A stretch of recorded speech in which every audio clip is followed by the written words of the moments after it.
So I'm back from a week of sun, sand and liver cirrhosis, and after being largely cut off from the rest of the world, especially social media, I finally had a chance to catch up on recent events.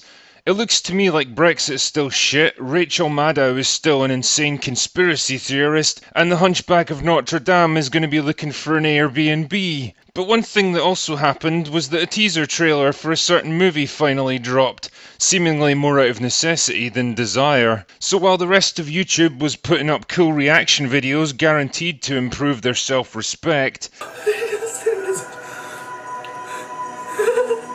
I was lying passed out on the floor of my hotel room, sunburned and surrounded by empty bottles of cheap sangria. Anyway, I'm back now, so I thought it'd be a good opportunity to share my thoughts on the Rise of Skywalker.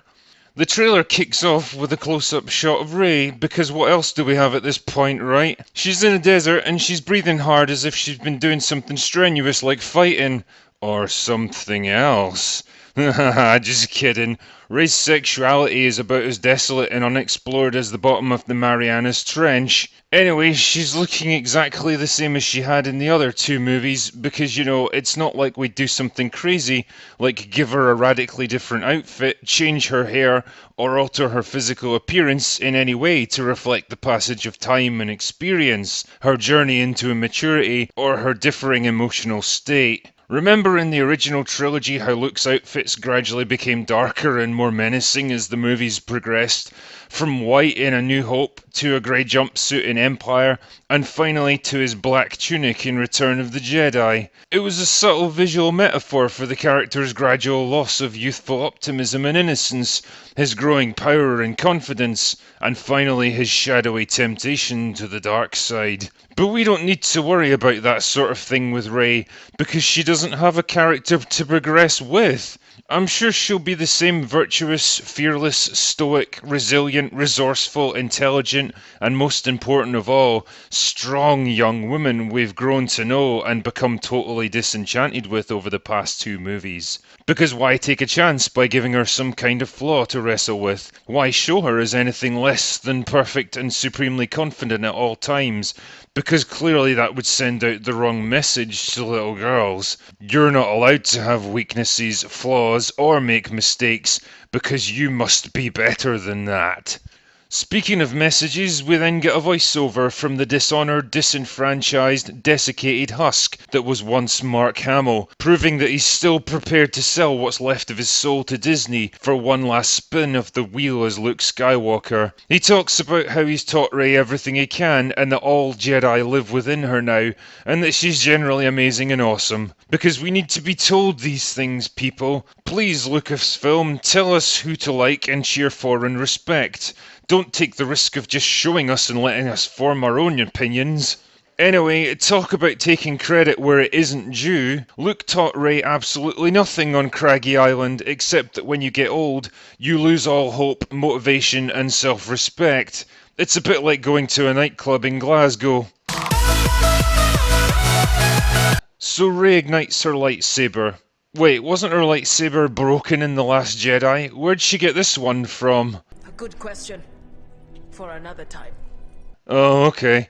And then she starts running and a TIE fighter comes in to attack her at a flat angle, flying like 20 feet off the ground instead of, bombarding her from 1,000 feet up in the air where she couldn't possibly defend herself. That would be too easy. But it's fine because she does a slow-mo backflip onto it just as it passes overhead and then the screen fades to black.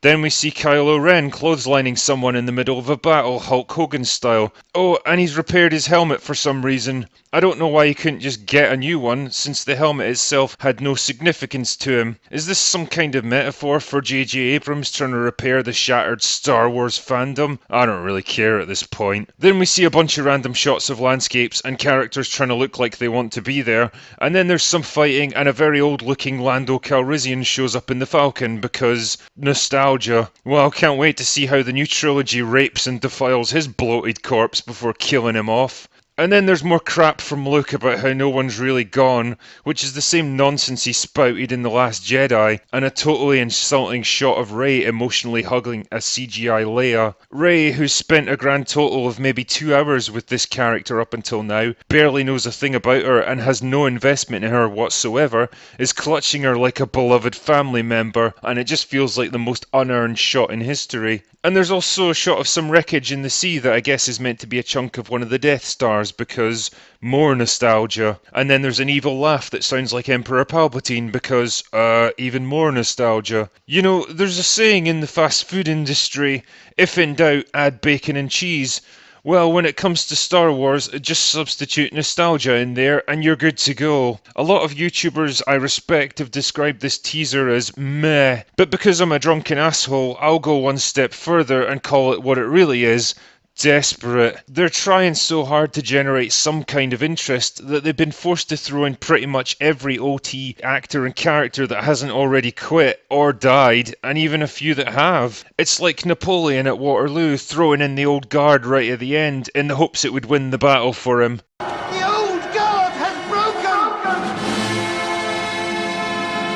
It didn't work then, and I'd be surprised if it works now. The bulk of this teaser was just more predictable Super Rey doing incredible things bullshit that we've already seen before, and it made me feel absolutely nothing, except maybe mild contempt and incontinence. The only parts that stirred any kind of real emotion were the callbacks to the OT, and I suspect it wasn't the kind of emotion Lucasfilm were looking for. My main feeling on seeing Lando, Leia, the Death Star, and Palpatine were, oh god, not you guys too. And that's kind of where we are with this new trilogy. It's in its death throes now with this final movie, and I'm kind of just standing there in silent horror watching on, wondering how many characters it's going to drag down into the hopeless pit of oblivion and irrelevance when it finally goes. And on that cheery note, I'm going to conclude my video with a couple of housekeeping announcements. One thing that people have been making very clear lately is how much they appreciate the audio quality on my videos. This is almost certainly the result of me using a cheap, crappy headset that's more suited to conference calls than YouTube voiceovers. So with that in mind, I've invested some of my ad revenue in a shiny new recording setup that'll let you hear my drunken ramblings in crystal clear audio quality. This should be the final video I make before I make the switch, so enjoy it while it lasts. Also, I'm aware of the results of the poll I posted just before I buggered off on vacation. It was a pretty close race between The Last Jedi and Shazam, but in the end it seems like people prefer me when I'm trashing crappy films rather than praising good ones, so The Last Jedi it is. There are certainly other things I plan to do shortly, and I probably will get around to reviewing Shazam eventually, but to be honest, my next big review will have to be Endgame. I'm going into that movie with a big old bag of mixed feelings because after Black Panther and Captain Marvel, I sense the cracks are starting to show in the MCU. It's like a marathon runner on the home stretch, powering on towards the finish line on sheer adrenaline, but you can sense them beginning to stumble and waver, and you're just hoping they have enough left in the tank to get across the line. Captain Marvel's presence in Endgame is like watching a Roomba run over a dog turd and drag fecal matter all over your pristine living room carpet. It doesn't matter how expensive the carpet was or how carefully you looked after it up until this point, it's always going to smell of dog shit from now on. My only hope is that Kevin Feige has enough sense to limit the damage and keep her in a minor role, because honestly, if a character with absolutely no history with Thanos or stake in the events of Infinity War ends up being the one to kill him, I will genuinely never watch another MCU movie again. And that's all I have for today. Go away now.